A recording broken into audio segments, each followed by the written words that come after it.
Hey guys, and welcome back to a brand new video and another episode of my F1 2019 career mode here today for the French Grand Prix for round 8 of the season. If you guys missed round 7 for the Canadian Grand Prix, you can go watch the video by clicking the card in the top right hand corner of your screen to go watch yesterday's video before we get into any further spoilers. But yeah guys, we are here at Paul Ricard, and one of the strongest tracks in the calendar, I'd say, along with Japan, Bahrain and Baku, but especially this year, Paul Ricard and Japan, two of the strongest tracks for the AI. So for this weekend, we're going to be running 104% AI difficulty. You saw a moment ago on screen, there's a chance of rain in qualifying. Just like the last race, it could kind of interrupt the qualifying session. And in terms of upgrades, Red Bull push on, Renault push on in their home race. They've brought a massive upgrade package, and McLaren also continue their R&D push. Lots of big movers, but Renault are now faster than us, so we're now the 5th quickest team. We're actually dropping down the order. We cannot keep up with the AI's upgrading pace. They are on steroids at the minute, and I'm actually really enjoying it because,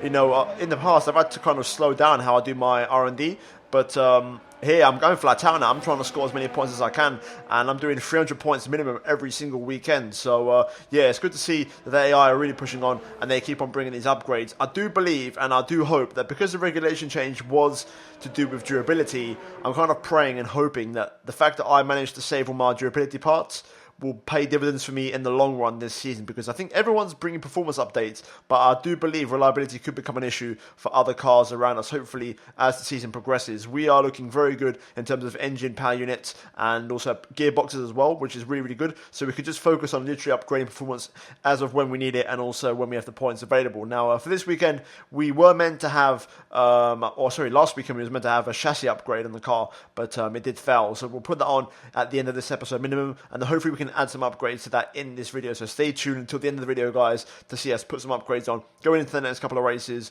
and into the kind of halfway point of the season. But now we're going to move into qualifying and focus on Saturday running. And going into this session, I felt pretty confident. You know, I was happy with practice. The car felt good around here. I had a decent setup, and yeah, I feel like I can maximize it around here. So I'm looking forward to it. As you see, Max Verstappen there in the Alfa Romeo, putting on his helmet and getting ready for work here on Saturday. But let's jump into things and let's see how we go. First of all, Q1 on the soft compound tyres, and we gave it a couple of minutes, and then we went out with around 9 minutes to go. And you can see every sector 1 10th down on Lucas Weber in the Red Bull, and then through sector 2 you'll see in a moment's time as well. Pretty good, to be fair. I was very good on the straights. The setup was quite good for me. Very, very good straight line speed on this Ferrari as we actually decreased the gap, and we're pretty much neck and neck with Weber. But then through the final sector, I was lacking some downfalls, kind of like the real life Ferrari car, to be honest. And you'll see now as we come out the final corner, open up the DRS, Weber is about a second quicker than me in sector 3, which is a little bit worrying. So yeah, we've got some work to do. And after Q1, I actually put on some front wing because we was lacking a bit in sector 3. So you can see there, we do go through P13 in the end, a little bit closer to getting knocked out than I would have liked. But yeah, the lap when we crossed the line was only good enough for P10, but we was half a second clear. We had half a second in our pocket, so we was able to go through relatively comfortably. Now in Q2, the rain arrived. The rain that we had forecast, and it was more than I expected, to be fair. And we're going to run the intermediates here, just like in Q2 in Canada. And this was my best lap in Q2, so let's stay on board to see how the lap progresses. Straight away, 1 and 2, trying to take it easy over the curbs here, because in the wet they can punish you quite badly. Now we go down a little bit of a hill as we go down towards turns number 4, and then also now a little bit further on turns 5 and 6, which is kind of a combination of right-handers. First of all, we've got this very awkward turn 5, really understeery hairpin, and then turn 6, all about patience through here. The AI very good through there because they get the traction down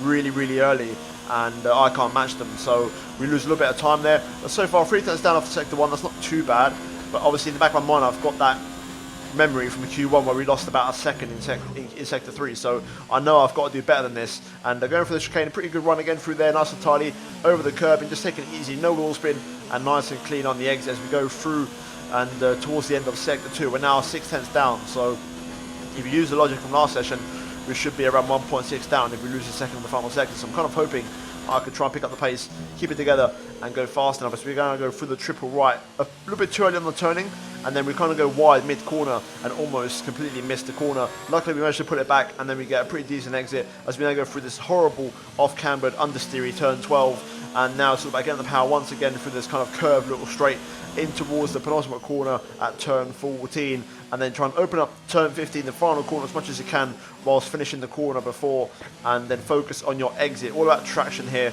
to really maximise the speed on the straight. And you can see Weber setting the pace with a 1 minute 40. Did we get anywhere near that? Across the line, and 1.3 off. To be fair, we found a little bit of time in sector 3. It wasn't a whole second off, and we go P8 at the time, which was it was okay.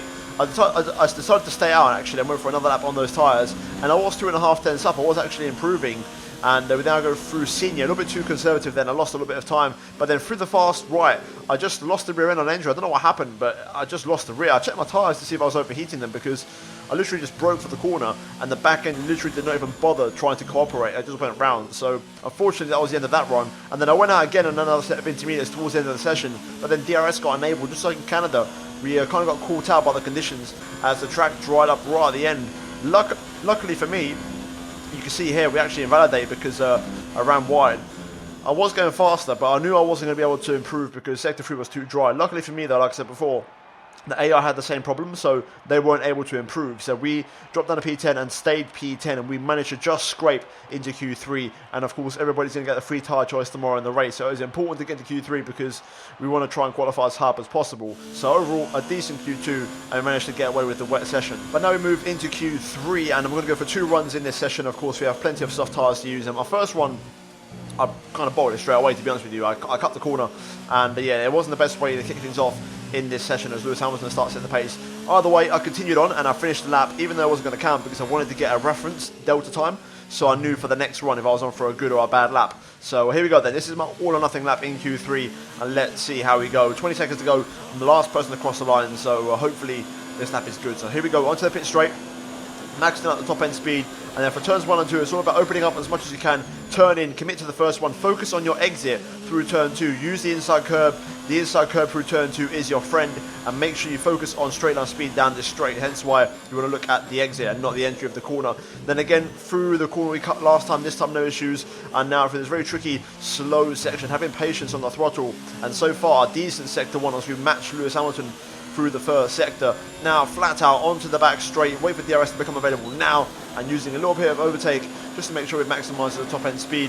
And now you're looking for the 100 metre ball, bring the car over to the right hand side and really attack that inside curb at the chicane, and then really make sure you focus on your exit once again here to maximise speed along this massive back straight which goes through Senior, the flat out right hander. Using overtake once again to maximise speed as we only a 10th down, to be fair, through sector 2, and so far that's pretty damn good and no mistakes so far. Lewis improving his time there as we now go downhill towards the triple rights, keeping it much tighter this time, nice and tidy there, get the power down, let the car run wide, bring over to the right as we now go in towards turn 12. And I personally go for the late apex to focus on my exit speed through there. That AI can get away with an early apex because they've got traction control, but I cannot, so I go for the late apex. And then the penultimate corner, really just throwing the car in, hoping the front end sticks, and then open up the final corner as much as you can. And once again, focus on your exit because it's going to be critical to your lap time around here. And overall, I'm going to say pretty much a perfect lap, to be honest. Really happy with that one. 99% perfect, very minimal mistakes, and I don't think I could have shaved off any more time if I tried. So overall, P7 for us, the best I could have done. I managed to out-qualify Sebastian Vettel, so in my book, that was a successful qualifying, as Red Bull once again lock out the front row with Leclerc, Butler, and not too far behind, and then also Magnussen and Gasly on row 3, and then it's an all-Ferrari row 4, and then the improved Renault is on the 5th row, both of them with Perez and Ricciardo right behind us. So it's going to be an interesting race. I'm looking forward to it, and hopefully we can try and turn it around. Everyone's going to have free toss of tyre, so strategy is going to be key. Without further ado, let's jump into the race and let's see how we get on. It's time for round 8 for the French Grand Prix. Let's do this. Hello and welcome to the Circuit Paul Ricard, current home of the French Grand Prix, an event dating all the way back to 1906. It's been held at many venues over the years, with famous moments from Dijon and Manicourt the feature of many a highlights reel. And let's hope we see more of those in the race today.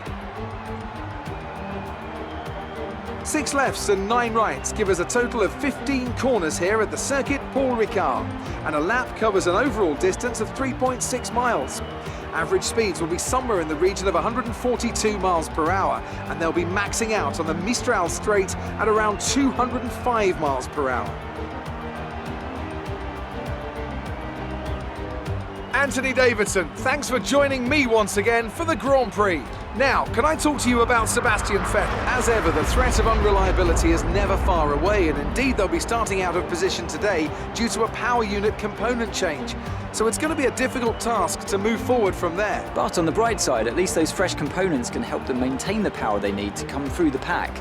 I expect to see them take a more aggressive approach today to make up for the compromised start.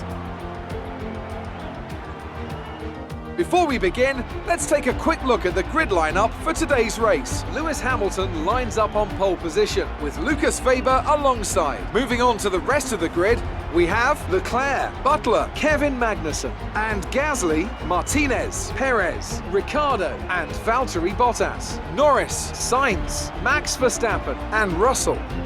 Albon, Giovinazzi, Sebastian Vettel, and Lance Stroll. Raikkonen, they've taken a grid penalty, and Daniel Kvyat completes the grid. And with preparations almost complete, let's head down to the track.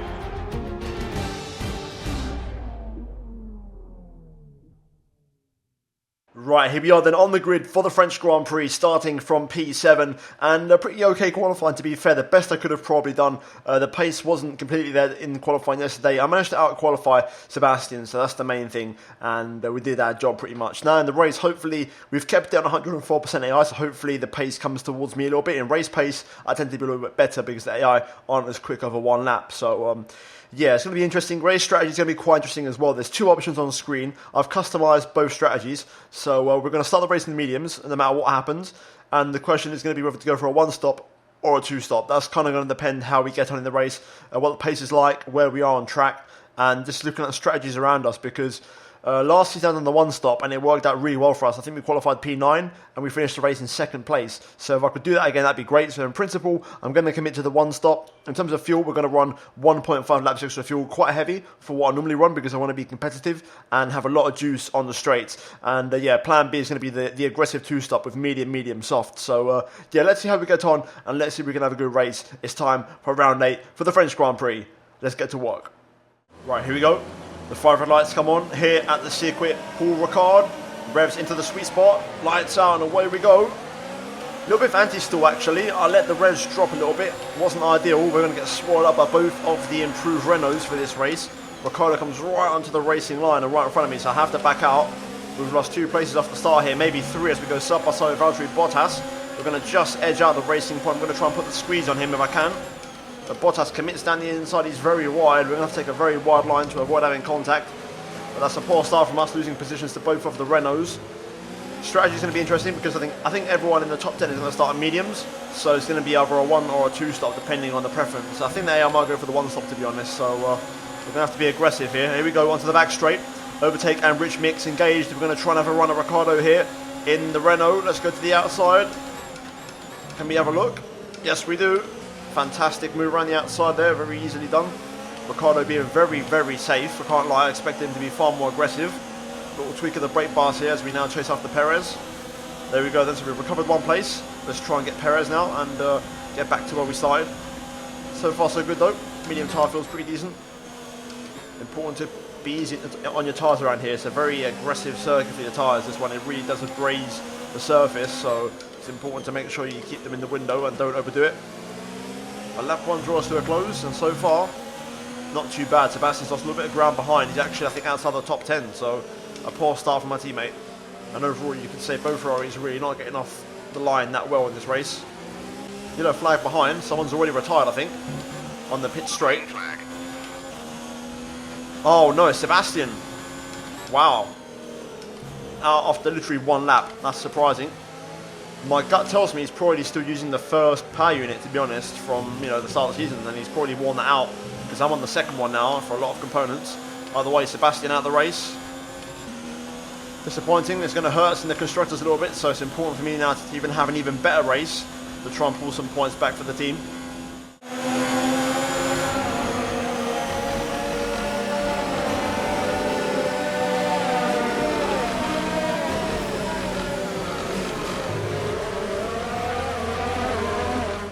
Gasly and Perez going side by side here, and Perez actually putting a nice move on Gasly there into senior. A little bit wide there through the triple right, so me picking up some understeer and some dirty air as soon as we got within range of the cars in front. If I could get past both of these guys, that'd be great. It would be some good progress up to P6. Sebastian's got a problem. He's out of the race. Yep, I noticed that. Unfortunate. I did say he had a poor lap 1, so maybe he had issues from the get-go, to be honest. Either way, lap 2 now is over, and we will now get DRS as Lewis sets the pace in the Red Bull. Let's see if we can try and catch these two. Okay, entering lap 3 now. DRS has been enabled. You can see on the straights how much we're actually gaining on Gasly, even without DRS. I've got a very good straight line speed. I've prioritised that in the setup over the cornering because the straights are so big, and I feel like if you've got good straight line speed, you can actually defend around here. So yeah, I focused on that. So let's try and get through this section and see if we can get the run on Perez and Gasly. Because I feel like maybe a double overtake could be possible with Perez not close enough to DRS in the car in front. I just struggled through this section a little bit compared to the AI, but we are going to have a pretty good exit, but we have a huge bit of oversteer, and we're going to have to take the escape road and take some evasive action. That was a massive, massive slide, and luckily enough we've managed to recover quite nicely and not lose too much time as Gasly and Perez go side by side here. Let's try and catch up to those guys. This battle's getting intense, I can't lie. Very intense. I don't want to get too involved in it because we'll lose a lot of time. You can see how much time we're losing already, to be honest, on the mini-map. Perez left DRS on Gasly again here on the pit straight, and he should get past. Fuel is looking really good. You're managing it well. There you go, Perez to the outside. Both of them side by side into turns 1 and 2. Gasly putting the squeeze on. We're going to get the momentum here, and look at this, we're going to get the exit. Rich mix and hot lap mode engaged. It could be 3 wide. I'm going to pick up the inside line though. Down the inside. Very close here, putting the squeeze on Perez. He rejoins into Gasly, but we do make the double overtake. All very close and very, very aggressive, but we've managed to make the pass this time. Let's not lose the back end here. There we go. It's a much tidier exit. Gasly is right on the back of me here, so we're going to have to rely on the straight line speed and the setup. We've had a pretty good run, to be fair, through the fast left, and look at the speed we got on the straight. Comfortably staying in front as Perez goes for another move on Gasly. This is my chance to pull out a second gap and get out DRS as they go side by side into this chicane. Very good overtaking so far, been very tactical, went up to P6, so good progress after a poor lap 1. Making slow but definite progress. We've got a very good pace here, we're catching up to the cars in front, which is good. Perez has stayed within DRS, but I think we should be more than comfortable on the straight to keep him behind, so he's not much of a threat. There's big battles going on in front, so I want to try and catch him up and try and cash in on that. Good pace, personal best, 33.5, and we're really catching up to the cars in front. A couple of battles, which is good for us making progress and getting ourselves back into this race. I'm smelling a podium already, so let's try and get the foot down. We've also cleared Perez, now he's over a second behind, which is good. Making very strong progress. You can see visibly how much closer they are now.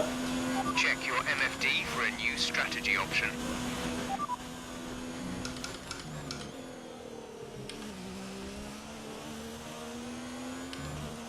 Okay, copy that. We'll accept the new strategy for now. We'll change on the fly if we need to. There's no other Ferrari in the race, so I'm not going to worry about stacking, so I'll take care of that on the fly, but I wasn't really sure what to go for there. It's just whether lap 12 or lap 14 for the hards, so that's not really too important. We should just get within DRS of Devon Butler here. A little bit slippery on the rear end, but we do manage to get DRS, and we're 2 seconds clear of Perez. Now I'm not going to use ERS or fuel, because we're not really close enough to really go for it on this straight, so we'll just save that for the next lap as Butler tries to go once again past Magnussen. The AI battling here is ridiculous as Butler gets put really wide there. Now that's going to put him on the back foot quite badly. Now this is when I can turn the engine up and have a look at Devon. He's had a pretty good exit. We're going to get a nice tow. I'm just going to sit back actually, I'm not going to commit to anything. We'll just get a nice tow. I'll make something happen next lap. Again, if we can pass both cars at once, that'd be great. Butler does go defensive, surprisingly, but that's fine. We'll just follow for now. It's all about being tactical with DRS train. We don't want to lose too much time battling through pointless corners, because that's when you really hurt your race. And I've hurt my race enough, to be honest, by having a bad start. So let's just focus on trying to catch up. 9 laps in. Tyre looks pretty good, actually, to be fair. Tyres are holding on quite nicely. And I've already got ideas swirling in my head. You know, could I run a soft tyre in the final stint? The problem is the soft tyre just really doesn't last that long. So we'll see how we go. I'm quite happy to sit behind these guys at the minute because they've got okay pace and I'm able to just keep up quite comfortably. And we're extending the gap to the cars behind. I don't really have much more pace in this, that's the thing. So I don't know if I'll be able to pull away. It does just feel like Magnussen's just starting to ease away from Butler a little bit. Devon's just trying to cling on to DRS, but K-Mag has a little bit more pace. So I'm going to see if I can put a move on Butler this lap. And see if I can make a pass and make some progress. The problem is like, I'm not good enough through this section. The car just doesn't have enough grip for me to really challenge. That was a good exit though, to be fair. Devon, will he have DRS? Yes, he does. He still has DRS, but we are close enough. I think we should get a big speed boost here. Devon goes defensive. We're going to look at the outside. Late on the brakes, release the brake.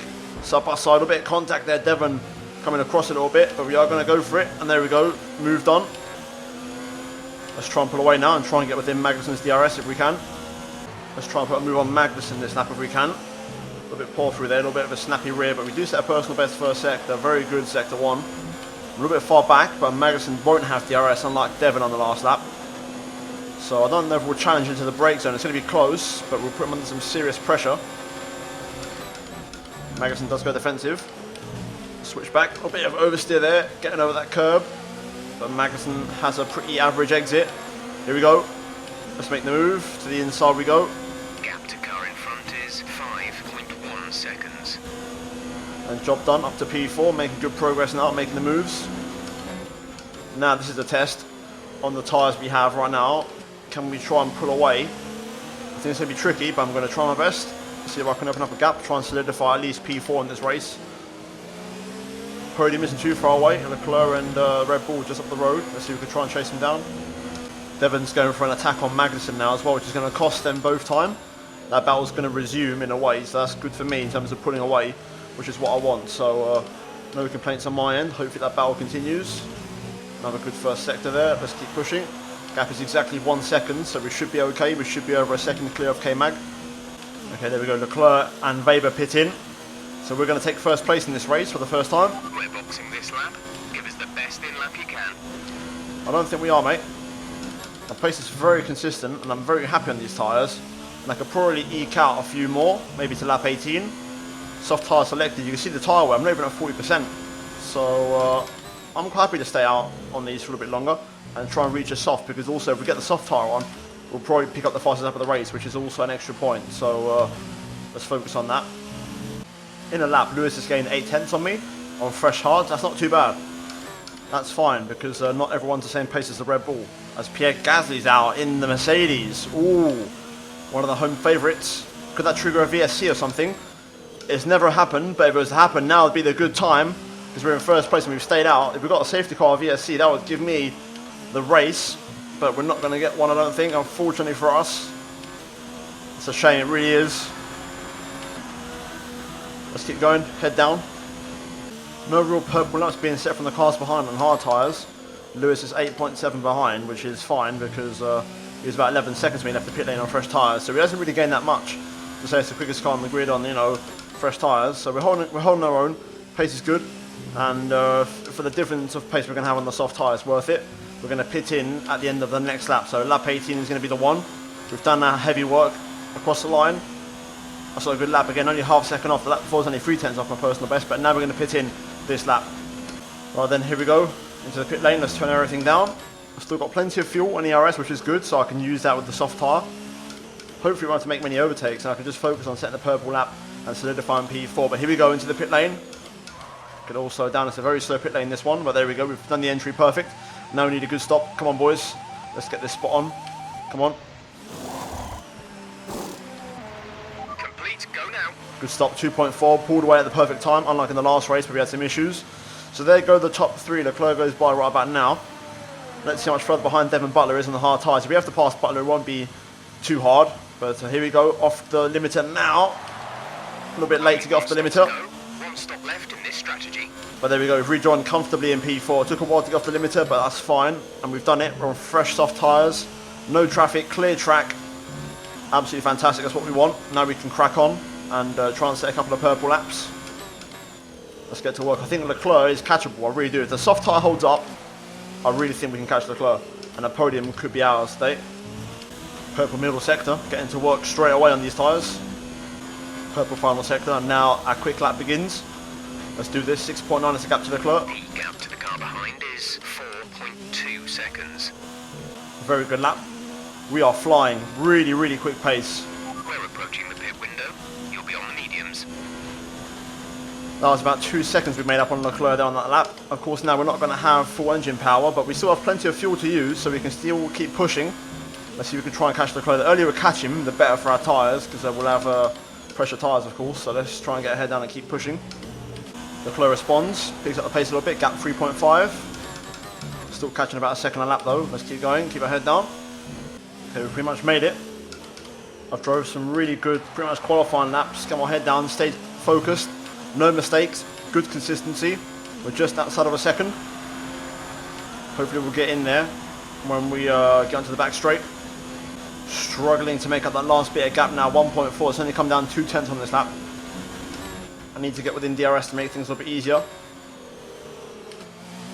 Tyres are starting to fade though, those hard tyres gone forever, which is the problem. This is what worried me.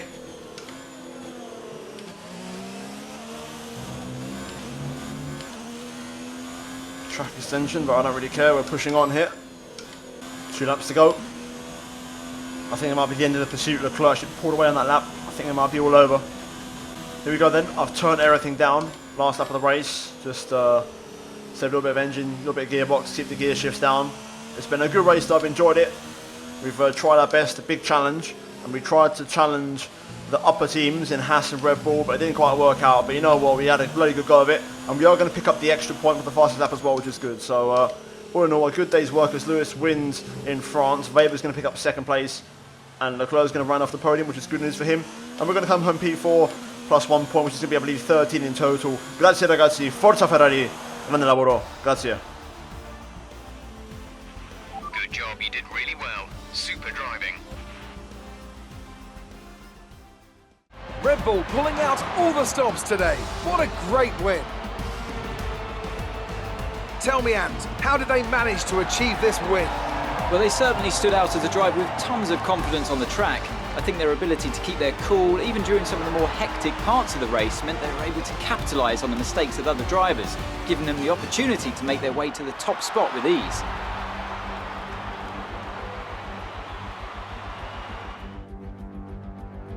Here come today's winners. The team at Red Bull have done a phenomenal job recently.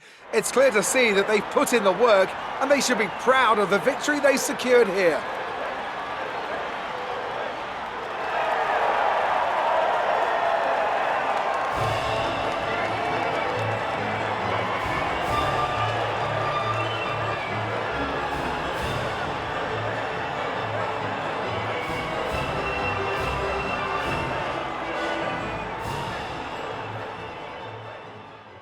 Right, so looking at the final race results, Lewis Hamilton wins in Paul Ricard ahead of Lucas Weber, yet another Red Bull 1-2. Charles Leclerc P3, we come home P4, picking up the extra point, and then Devon Butler P5 ahead of Kevin Magnussen. Then both of the Renaults, Perez and Ricciardo, both of the McLarens of Norris and Sainz, rounding out the top 10, and pretty much the top 10 consisting of the top 5 teams in Formula 1 when it comes to, or top 6 actually, with Red Bull, Ferrari, Mercedes, Haas, and Renault and McLaren. And then of course towards the very bottom of the table we have Sebastian Vettel along with Pierre Gasly, who retired, 1 Mercedes and 1 Ferrari out of the race. In terms of the standings after that race, I think we've done pretty well.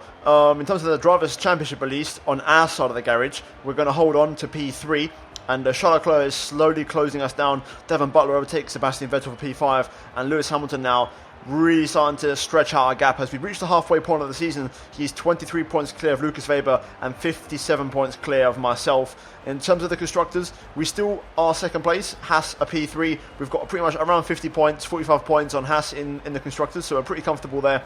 And we are 145 behind Red Bull. The gap is really big, and things have got to change soon because Red Bull keep pushing on with development and we need to catch up. With that being said, let's jump into the laptop. You and Devon weren't far apart by the end of the race. How evenly matched are you?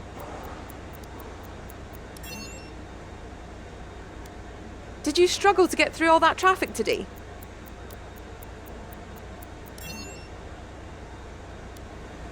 Great. Well, that's everything.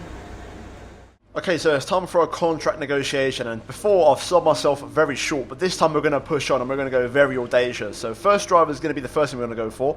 We're going to go for hard team goal, and then in terms of positions, we're going to go 6th in qualifying, 6th in the race. I think that's fair enough, and then we're going to max everything out and just see what they say. I've got a feeling it's going to be okay because I think there's a bit of a bug with this, and I think you can max it out. So let's have a look, and there you go. Our proposal has been accepted. The new contract will take effect from the next race weekend. Right, so job done. We're going to have a really beefy contract. First driver, we should gain some extra R&D points, and the upgrades are going to be in full flow. Now, first of all, let's look at the R&D tree because we've got upgrades to make. Now, we've got 2,500 points to spend, And where do we go with these? Now, looking at the engine, you can see we are mid-table, so we do need to improve the power unit. In terms of aero, we are the third best team, so again, that could wait a little bit. In terms of chassis, we are very far down, so improvements need to be made. So straight away, we're going to buy the upgrade that failed for us in the last race, which is still going to cost 400 points. And then further down, we do have a weight redistribution, but I'm also looking at the tyre wear one. 1,350 points, that's quite expensive. I might go for that one because the chassis needs work. In terms of elsewhere, aerodynamics, I could buy minor ones, to be honest. There's an ultimate one which I'm looking at as well, which could be pretty tasty. And then in terms of the engine, there's a couple of minor ones and then one major one. To be honest, I'm going to go big. I'm going to go to the aero, and I'm going to go big, and I mean ultimate upgrade. It's going to take 4 weeks to arrive, but it should be a game changer. So we're going to get that on the car, and we've got 435 points left over, which will save up and add to a big upgrade package in the next race, in the next episode as well. But yeah, guys, that is going to be it in terms of the upgrades, and hopefully we can add some more in the next episode because we need to improve. We are really far behind, and we need to find more pace because if you look at the tree, other teams are just out-developing us. And to be honest, I'm really considering, I won't say giving up on this season, but I'll see how I get on in the next 5 races, but I might save up points and start putting them towards department efficiency. So basically the upgrades get cheaper. I might do that. The problem is each one of them costs like 1,000 points. If I show you guys what I mean, if we go into the R&D chart, these upgrades here, the department efficiency, they're 1,000 each. 1,000 for the first one, 1,200, 1,400, and so on. It's very, very expensive. So yeah, we'll see what happens. I might go for like 1 in each department and see if we can make some progress. But yeah, in terms of upgrades, we're going to call it there and hope for that the ones we put on are going to be good enough in the long term. And we'll add some in the next episode, hopefully, especially if we hit our goal, which is we'll find it in the next episode because I can't seem to find it on screen right now. It's not actually updated. So yeah, guys, nonetheless, ramble aside, hope you guys enjoyed the video. Drop a like if you did, and subscribe if you are new for daily Formula 1 content, and turn on notifications to not miss a single video from me. And also finally check out these 2 videos on your screen if you have missed them. But other than that, guys, thank you for watching. I'll see you in my next episode very soon. But until then, it's goodbye from me.